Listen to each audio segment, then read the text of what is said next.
La chamarrita entrerriana es la modalidad musical que más identifica a los entrerrianos en el concierto sonoro de las demás provincias hermanas de nuestro país. Se trata de una danza tradicional cuyos orígenes se remontan a las islas Azores y Madeiras, en Portugal. Es decir, proviene de otra cultura, traída por los colonos que llegaron a la región de Río Grande do Sul, en Brasil, en el siglo XVIII, donde se la conoce con el nombre de chamarrita o chimarrita riograndense. De allí pasó a la República Oriental del Uruguay, donde se la denomina cimarrita, y finalmente a Entre Ríos, donde retomó su nombre original de chamarrita, con el agregado de entrerriana, para diferenciarla de las anteriores, sufriendo un lógico proceso de transformación y adaptación a la modalidad costumbrista regional. ¿Cómo llegó a Entre Ríos? ¿Cuándo? ¿En qué tiempo? Preguntas que todos nos hacemos y tratamos de obtener alguna respuesta cierta. Es muy difícil precisar el momento y la forma de su llegada.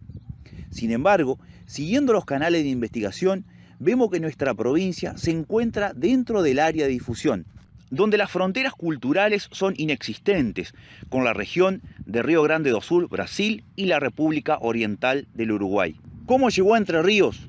¿Cuándo? ¿En qué tiempo? Preguntas que todos nos hacemos y tratamos de obtener alguna respuesta cierta. Es muy difícil precisar el momento y la forma de su llegada.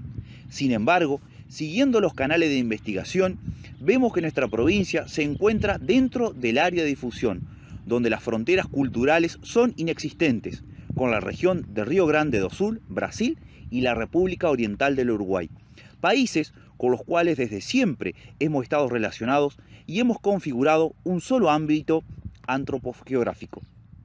La tan mentada Pampa Gaucha y la Patria Grande, en la poesía y en los cantares de los hermanos brasileros y orientales, nos incluyen a nosotros los argentinos, con mayor preferencia a la región mesopotámica, cuando se trata de expresiones del arte nativo o vernacular. La chamarrita figuró en el repertorio de los músicos populares entre 1850 y 1920. Hay algunos testimonios grabados por el prestigioso investigador argentino profesor Carlos Vega, en visita realizada en 1942 a músicos de pueblos y ciudades de la costa del río Paraná, entre ellos a Modesto Rodríguez, músico intuitivo de Paraná, quien dice también en nota publicada por la revista Folklore, número 126, de fecha 2 del 8 de 1966, 80 años, que la había aprendido de su bisabuela cuando tenía 8 años de edad, es decir, en 1886.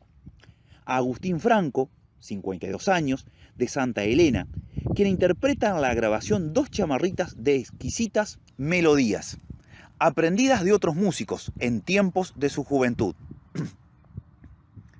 A Francisco Espiauzas, 66 años, músico de La Paz, informante de una chimarra grabada en acordeón, entre otros, todo lo cual confirma la existencia en plena vigencia de esta modalidad musical en el lapso mencionado. Pero no son los únicos testimonios. Poseo en mi archivo personal y biblioteca otros que se ofrecen para un estudio más preciso y profundo. Luego es como se pierde popularidad, eclipsada y desplazada por nuevas especies musicales que surgen por generación espontánea provenientes de la capital federal. Tangos, milongas, vals criollos, rancheras, etc. De Corrientes, el chamamé, por supuesto. Y de las comunidades de inmigrantes colonizadores que llegaron a Entre Ríos desde 1870 en adelante. Vale decir, la música de las colonias. Polcas, yotis, mazurcas, vals, habaneras, pasos dobles. Llenando de notas musicales los paisajes colinados, pueblos y ciudades de nuestra provincia. Hasta que el propio maestro Linares Cardoso se dedica a realizar investigaciones de campo para tratar de exhumar, rescatar y ordenar lo que considera habían sido los aires y cantares de nuestra música de antaño, entre ellos la chamarrita. El prestigioso musicólogo e investigador profesor Carlos Vega, cuando habla de las raíces europeas de nuestra música del litoral, afirma que aquellas modalidades traídas por las comunidades de inmigrantes colonizadores pasan al suburbio, bajan a la campaña e eliminan en las zonas del litoral a todas las danzas criollas graves, vivas y picarescas. Pero volvamos nuevamente al maestro Linares Cardoso, quien rastreó a la chamarrita por toda la geografía provincial e incluso en el sur de Corrientes.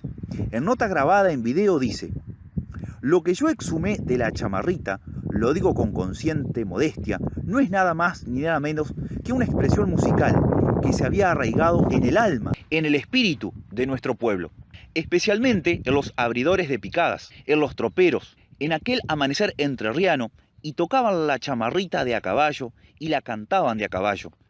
Como cuando era niño, la vi tocar y cantar a un criollo que iba en un caballo de sobrepaso tocando la chamarrita, en medio de una tropa que llevaban para el frigorífico de Santa Elena. Esa expresión no se me olvidó nunca.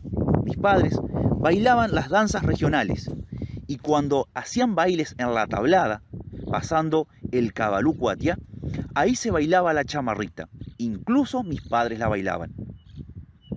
De manera que era la chamarrita entrerriana, diferente a la que se había arraigado en el sur de Brasil. Porque cuando un tema tiene una coloración regional y traduce el espíritu de un pueblo, ya el proceso de folclorización está dado. En su título, Júbilos de Esperanza, dice: "He recogido antecedentes lo suficientemente fundado como para sostener que la chamarrita o chamarra, como la llaman los troperos, es entrerriana. Mi infancia fue arrullada por los compases de la chamarrita entrerriana, revivida por los músicos de las tropas y los cantores del río Feliciano. Investigaciones de campo, confrontaciones que afirman esta notable especie musical que nos revela una nota fundamental y nos asegura la vigencia de una danza y canción entrerriana, a la que nuestro pueblo le estampó su marca emotiva".